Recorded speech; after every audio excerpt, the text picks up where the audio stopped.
வாக்குறுதி கொடுக்குறதுல ஆம்பளைங்களை மாதிரி தப்பு பண்ணுறவங்க யாருமே கிடையாது.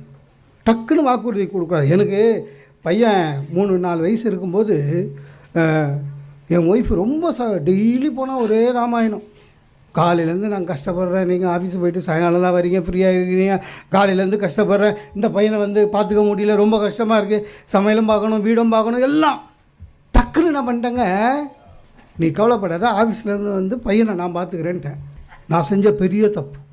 அப்புறம் தான் உண்மை தெரிஞ்சுது. என்னென்னா, நம்மளே ஆடி ஓஞ்சி வந்தோம் 5 மணிக்கு. இந்த பயப்புள்ள எனக்கு அதுதான் தெரியாது சார். மத்தியானம் அவன் 1 மணிக்கு சாப்பிட்டு 4 மணி வரையும் தூங்கியிருக்கான்.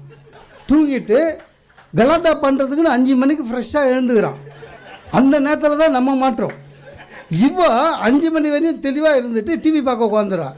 நம்ம வாக்குறுதி கொட்டுவேன், வேடிக்கை காட்டுன்னு முடியவே முடியாதுங்க. பையன் 12 கிலோ வெயிட்டு, தூக்க முடியல. நம்ம பையன் தான் தூக்க முடியல.